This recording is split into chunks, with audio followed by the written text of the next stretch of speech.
thank you again for your time. And we're hoping to get some insight for the volunteers and the facilitators regarding just best practices and bringing the right mindset to working with these students. So we were curious if you could tell us about your approach to educating youth and specifically middle schoolers. Yeah. I think that what's most important to remember is that everyone has their own experiences and backgrounds, but everyone who is part of Western culture is operating with the fact that they've been through some traumas, and that for some people, those traumas are directly related to their school experiences. It's also really important to note that developmentally, when you hit middle school, high school age, you are supposed to challenge people around you. Like you're getting ready to launch, and so your brain is really going through a period of being able to see if you can make it on your own.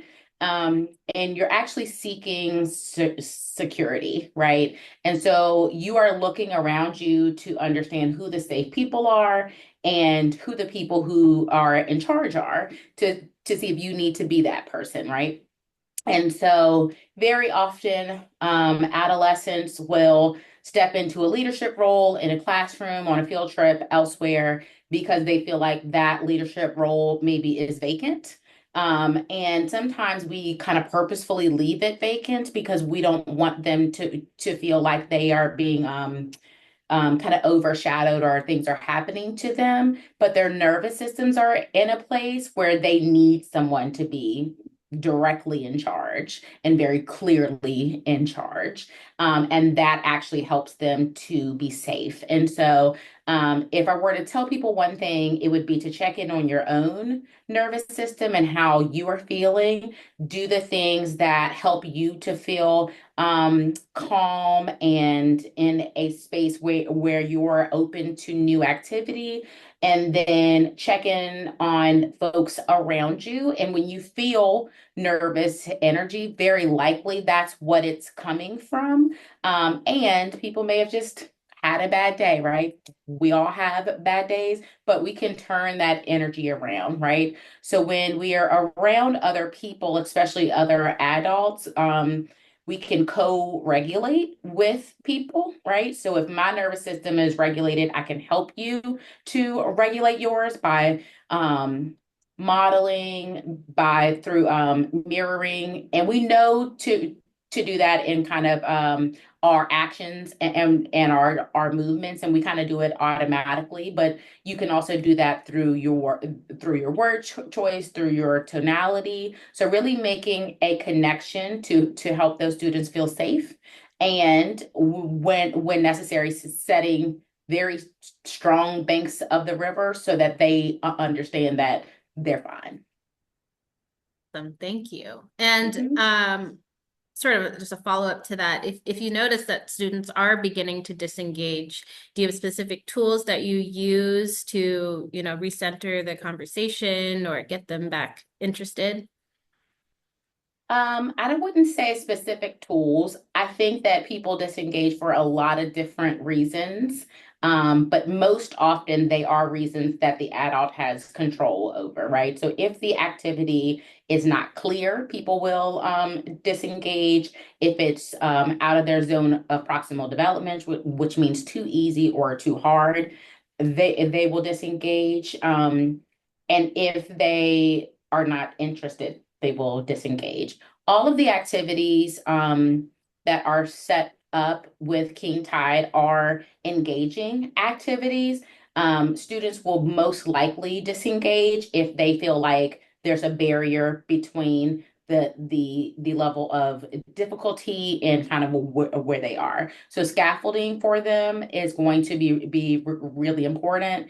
And scaffolding not in like giving them information, but very often asking them questions or giving them prompts to go, oh, I do know that.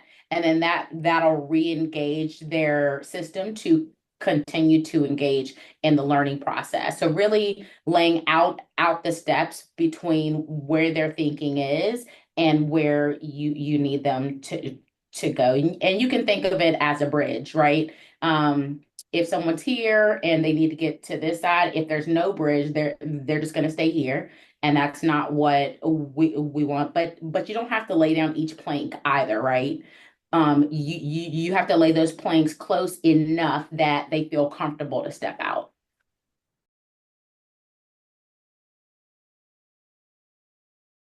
We were wondering, when setting expectations with the group, is there anything you could, or any tools you use to revisit those expectations throughout the sessions?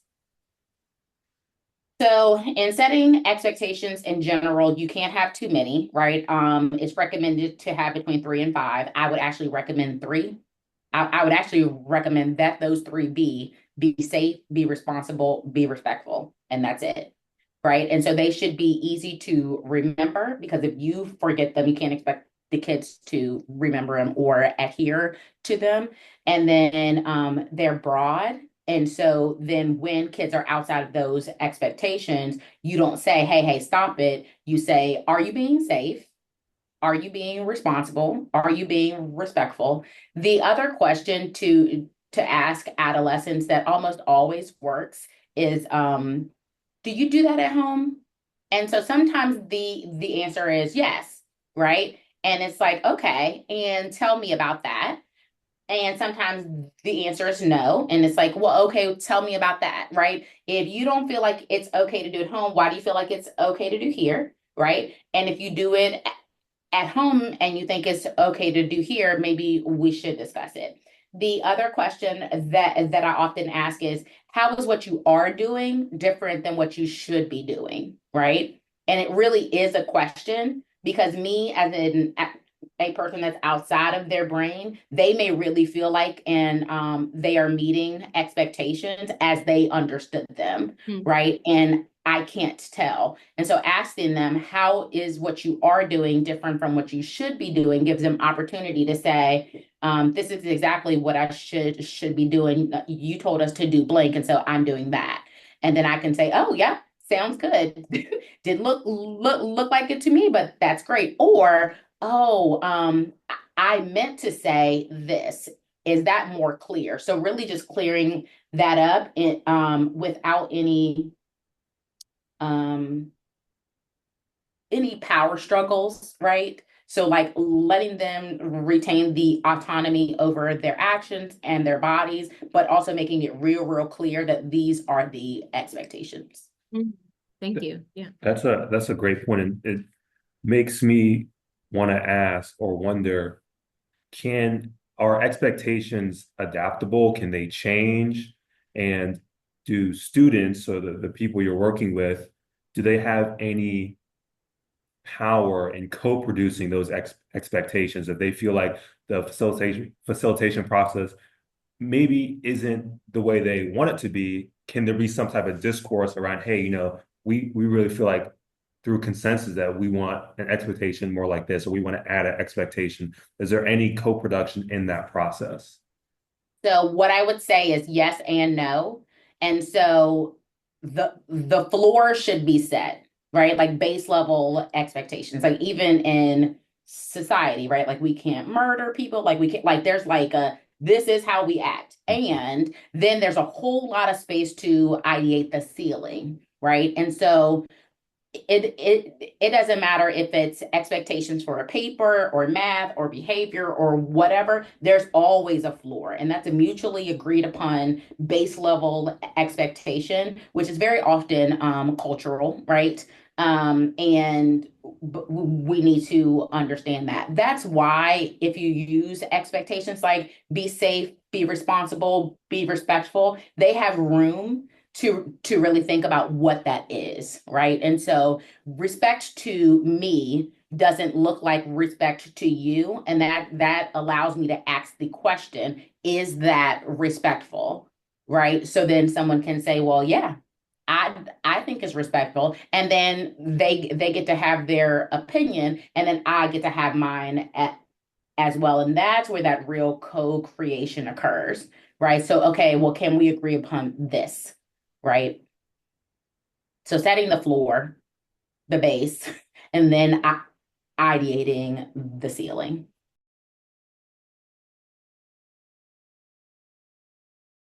Something that we keep revisiting in terms of what this King Tide Day could mean for these students is, how can we use this day to encourage the continued learning on these topics such as climate change within the students?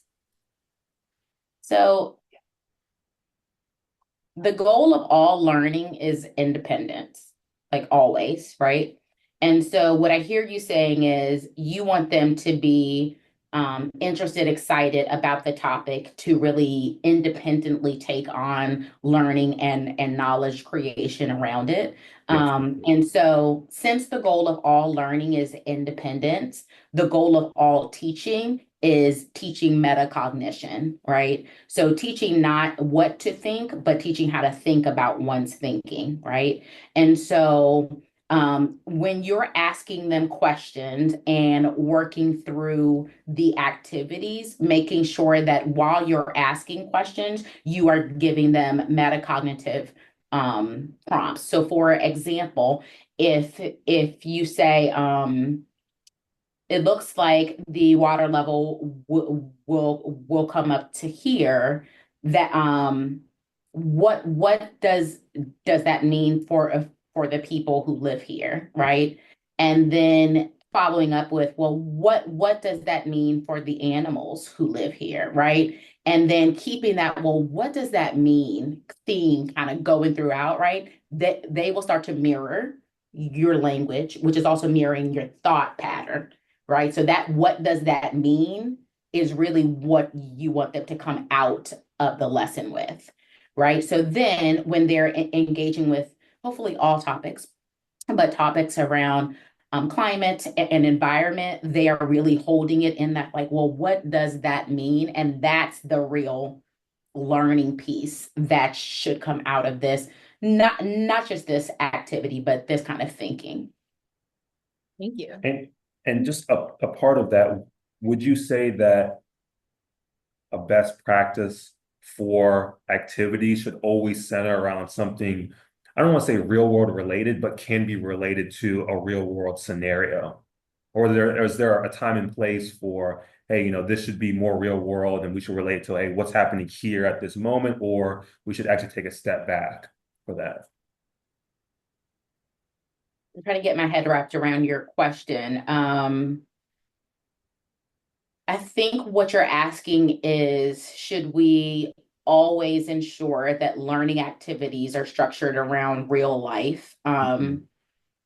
Practically, that's not always possible, right? And not just because of the constraints of like school, like schedule, environment, and stuff like that, but also because sometimes the stakes are too high Yeah. to have kids engaged in real world activity.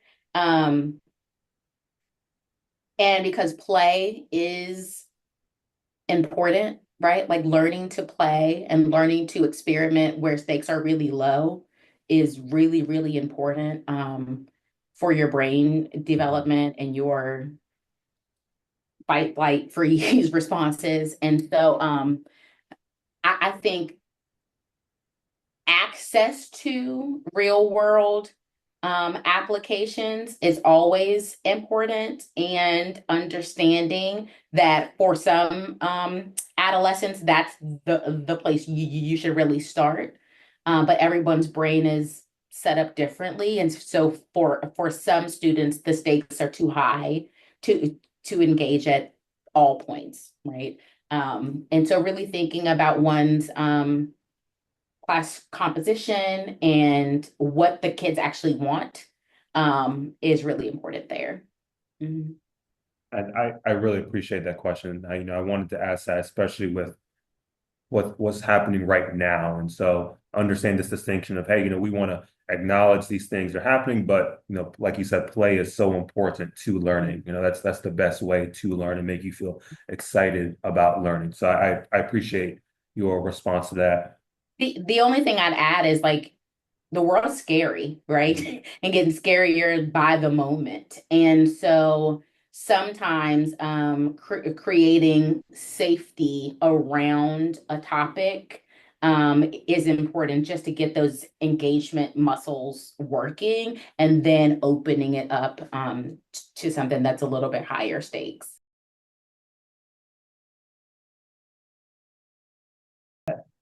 I know we kind of went through our questions, but your last point really reminds me of a topic we talk about a lot in planning about safe spaces and brave spaces.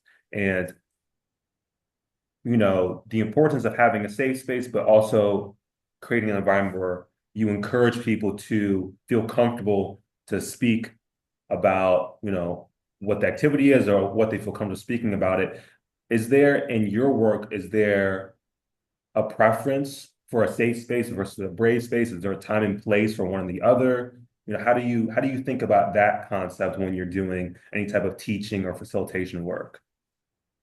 Yeah, I think with teaching, and this is me switching into like auntie mode, I think that caring for people is the work, like Mhm. period. Yeah. And um caring for people not in just their physical bodies, but their emotional bodies and their mental health, like that is the work. And so especially with people who are vulnerable, elderly people, people with low mental capacity, youth, we have to protect them, and that's what makes them brave, right?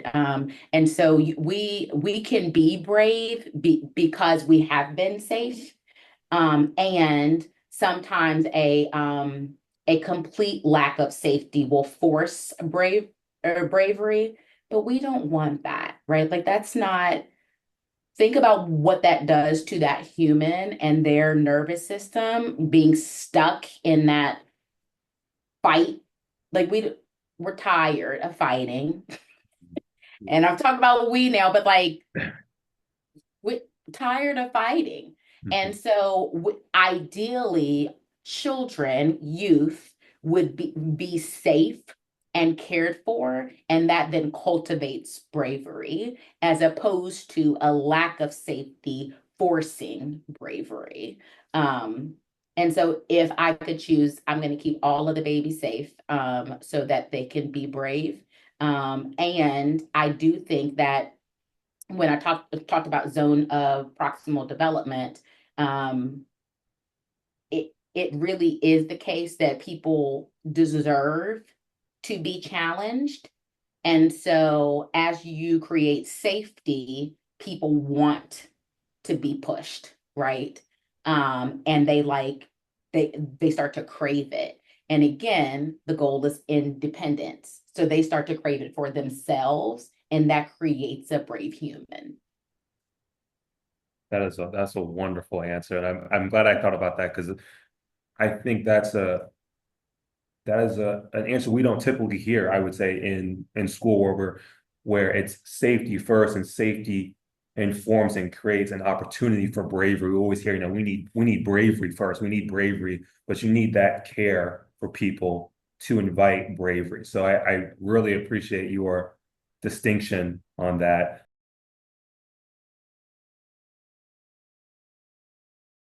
But if there's anything else that you feel is necessary or important for facilitators, for volunteers, for teachers in this process for King Tide, that you want to share with us, that would be wonderful. The only other thing that I'd share is that like the children are watching. So if we disengage, they will disengage, right? And if we are on our phones, chatty or whatever, like they are looking at us and they will model themselves after us. And the children are also seeking power, and power is a good thing, but not at all times, right? And so again, we're doing this activity, that is the floor. How you engage with it is the ceiling that you're able to set. It's not, do I get to choose to do the activity? That is what we are doing, and that's fine, right? And so that everything is not a decision point, and it shouldn't be. That's not how life works. That's not how any of us get to navigate. And so just making that really clear, And also making clear that there are consequences, both positive and negative, remembering that the root word of discipline is to learn, right? It's to learn. And so if something egregious happens, pulling that student out immediately, having a consequence, which is really to probably sit out and just think about it and then have a conversation and then reinserting them as quickly as possible so that they get to reset.